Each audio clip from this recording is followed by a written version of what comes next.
ahora con el caso del rancho Izaguirre en Teuchitlán, Jalisco, y con el tema de las desapariciones que no termina por resolverse, van más de 125,000 desaparecidos en México, desde que existen las listas, estas listas desde los años 50 del siglo pasado a la fecha.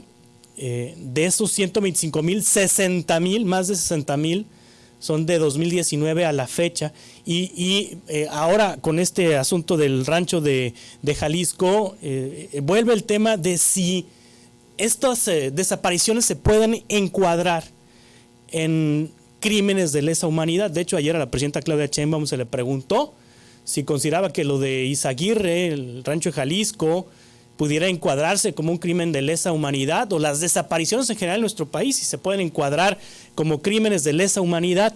Y para platicar sobre esto está con nosotros Eric Ruiz, secretario técnico del Seminario de Estudios en Defensa, Seguridad e Inteligencia de la Universidad Nacional Autónoma de México, y le agradezco que nos tome una llamada. Eric, ¿cómo está? Buenos días. ¿Qué tal, Juan Carlos? Buen día, muy bien, saludos desde la Ciudad de México. Eric, para poner en contexto a la audiencia, ¿qué es un crimen de lesa humanidad? Bueno, mira, Juan Carlos, el crimen de lesa humanidad es una tipificación contemplada en el Estatuto de Roma, este documento que da origen a la Convención Penal Internacional, encuadra el crimen de lesa humanidad junto con otros crímenes humanitarios como el genocidio, los crímenes de guerra, los crímenes de agresión. De forma rápida puedo comentar que lesa es una palabra que asocia el calificativo de agraviado, lastimado, ofendido o herido, y al contemplarlo junto con el tema de la humanidad, pues bueno, en conjunto dan todo aquel crimen que pueda, insisto, agraviar, lastimar, ofender o herir a la humanidad o aparte de esta. ¿Es un delito exclusivo de los estados? Es decir, ¿lo cometen los estados o no necesariamente? No, no necesariamente. Mira, la Corte Penal Internacional contempla que es un crimen que puede cometer ciertamente un estado o cualquier otra organización. Ahí la interpretación puede variar, en tanto esta organización hay ocasiones en las que algunos analistas la sitúan como una organización meramente política, pero pues bueno, en el contexto claramente mexicano, si bien los grupos del crimen organizado no son una organización política dentro del marco del Estado de Derecho, pues sí cometen esta serie de agravios o de ofensas que pueden ser considerados propiamente como crímenes de lesa humanidad. O sea, quiere decir que sí se pueden encuadrar las desapariciones en México como crímenes de lesa humanidad, Eric. En efecto, para que exista un crimen de lesa humanidad, pueden converger o suceder alguno de estas modalidades, que haya asesinato, exterminio, esclavitud, una deportación o traslado forzoso de población. Bueno, aquí en el caso mexicano se ha hablado en estos últimos días sobre el campo de exterminio o campo de adiestramiento, como le ha catalogado el gobierno de la doctora Sheinbaum a partir o a través de la Secretaría de Seguridad y Protección Ciudadana.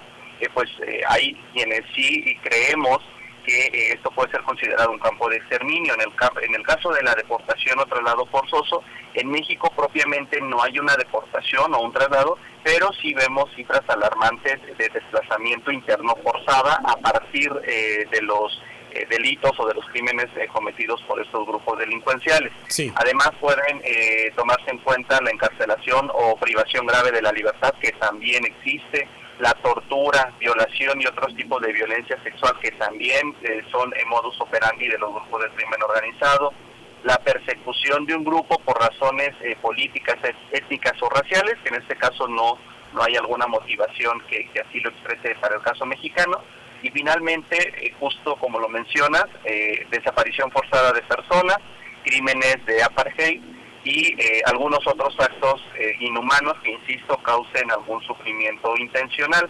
En el caso de la desaparición forzada, bien lo documentas, esta cifra que mencionas antes de mi intervención lo cataloga como tal, y algunos actos o algunos otros actos inhumanos que causen sufrimiento intencional, pues bueno, pudiéramos anticipar que sí existen.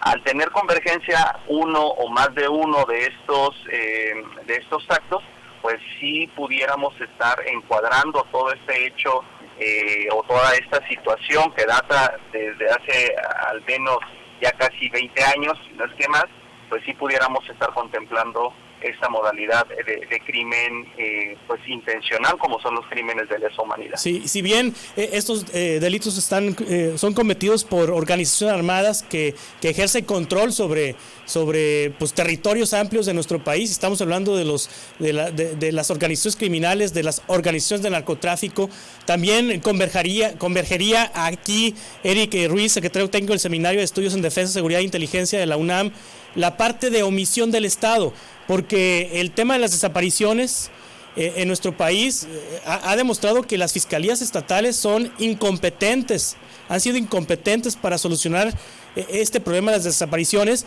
y también pues es más que evidente que la Fiscalía General de la República también ha sido bastante inepta para resolver estas situaciones. De alguna manera hay omisión del Estado mexicano. Sí, claro, en muchos casos omisión, y en algunos otros pudiéramos incluso contemplar la permisividad o la colusión, ¿no? Sí. Tan ineficaces son en este sentido las fiscalías, que tan solo por darte datos certeros, la cifra negra, al menos estamos hablando en términos de impunidad, es de cerca del 94%, es decir, de 100 delitos cometidos, solo 4 se denuncian. Y esto tiene que ver precisamente con motivaciones de desconfianza, de corrupción, insisto, englobado todo esto en términos de impunidad. Entonces esto nos habla de una ineficiencia, de una ineficacia de las fiscalías estatales en general, también de la Fiscalía General de la República. Y pues bueno, en esto que te platicaba hace un momento de la permisividad o incluso de la colusión, entre 2006 y 2022, la Comisión Mexicana para la Defensa y Promoción de los Derechos Humanos documentó la localización de al menos 1.524 casos de desaparición forzada. Es decir, en este caso sí eran promovidas desde los aparatos del Estado. Contempla como crímenes de Estado lo que esto pueda llegarse a entender, insisto, como desaparición forzada, desplazamiento interno forzado, 308 crímenes de Estado en el sexenio de Andrés Manuel López Obrador, o al menos hasta el año 2022, 713 en el sexenio de Enrique Peña Nieto y 444 en el sexenio de Felipe Calderón Hinojosa. Esto nos habla de una cifra alarmante en la que, como bien lo mencionas, sí son promovidos estos crímenes de lesa humanidad, sí pueden ser catalogados así, promovidos desde los grupos del crimen organizado, pero también con cierta participación, omisión o colusión de el Estado mexicano. Sí, ¿cómo sería la parte formal, Eric Ruiz? ¿A quién se le solicita declarar que las desapariciones sean crímenes de lesa humanidad y qué efectos legales tendría en nuestro país desde el exterior una declaratoria de este tipo? Mira, justo ahí es el candado o vamos a decirlo así, y permíteme la expresión tan coloquial, el tope que puede encontrar el gobierno mexicano, porque esto se denuncia ante la Corte Penal Internacional, se pide su intervención para promover algunos mecanismos jurídico-legales y de política criminal. El Estado, o bueno, en este caso el gobierno mexicano, y lo vimos a partir de las declaraciones de la presidenta, no contempla estos crímenes como parte de un crimen de lesa humanidad, se niega a tomarlo de esta forma, y una de las vías para solicitar la intervención de la Corte Penal Internacional pues es justamente, primero, que el Estado contemple y asuma que existen este tipo de crimen. Segundo, que sea el Estado mismo quien solicite la intervención de la Corte Penal Internacional. Por ponerte un ejemplo, la Corte Penal Internacional por crímenes de lesa humanidad en el contexto latinoamericano tuvo interferencia, por ejemplo, en Colombia, en donde a partir de ciertas medidas, como por ejemplo lo que aquí llamamos el criterio de oportunidad, es decir, que las personas recluidas por alguno de estos crímenes, insisto, tortura, violación, asesinato, esclavitud, puedan declarar para dar mayor información y eso fortalezca el sistema de inteligencia para que a su vez se reduzcan estas cifras tan alarmantes. Y en contraposición, pues bueno, estas mismas personas recluidas puedan tener algún beneficio jurídico o legal de reducción de sentencia, en fin, que puede llegar a fortalecer, insisto, el sistema de información y de generación de inteligencia para la reducción de estas cifras. Sí. Como lo mencionaba al iniciar este comentario, la negación del gobierno mexicano, pues ahí puede no solo retrasar, sino incluso impedir o negar la participación de la Corte Penal Internacional. Sí, ¿pudieran los colectivos de búsqueda solicitar la intervención de la Corte Penal Internacional o tiene que ser el Estado mexicano mismo? No pudieran buscarlo, pero si el Estado no reconoce que existe el crimen de lesa humanidad, la Corte Penal Internacional no podría ejercer ningún tipo de jurisdicción o acción vinculante para la contención del crimen. Sí, ¿hay experiencia en la Corte Penal Internacional para lidiar casos como este tan tremendo de México, de las desapariciones?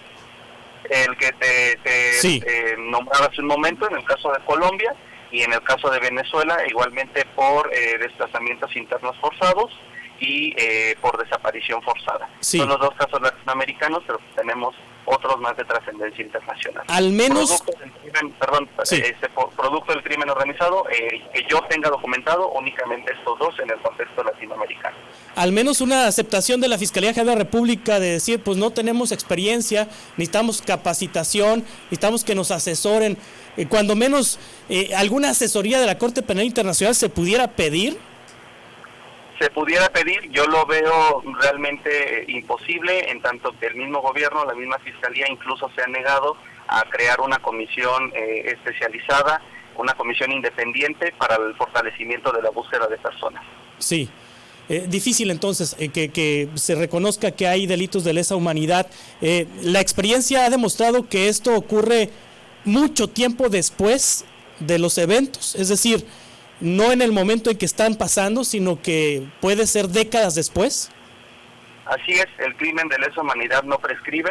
Esto quiere decir que desde mi opinión muy personal, la presidenta Claudia Sheinbaum tiene en sus manos una gran oportunidad, producto de la vinculación o de las responsabilidades legales que en su momento el presidente López Obrador promovía hacia sus antecesores. Sin embargo, pues bueno, esto también tocaría al presidente o al expresidente López Obrador. Entonces me parece que por esa razón, por razones de cuidar la imagen del líder moral del oficialismo, no van a promover este tipo de acciones.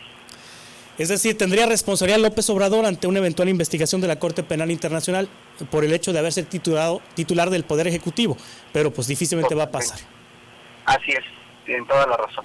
Eric Ruiz, secretario técnico del Seminario de Estudios en Defensa, Seguridad e Inteligencia de la UNAM, muchas gracias por ayudarnos a entender sobre los crímenes de lesa humanidad y sus implicaciones con el tema de las desapariciones en México. Al contrario, Juan Carlos, gracias a ustedes, un saludo a todos los radioescuchas y de nuevo cuenta también un saludo desde la Ciudad de México. Gracias.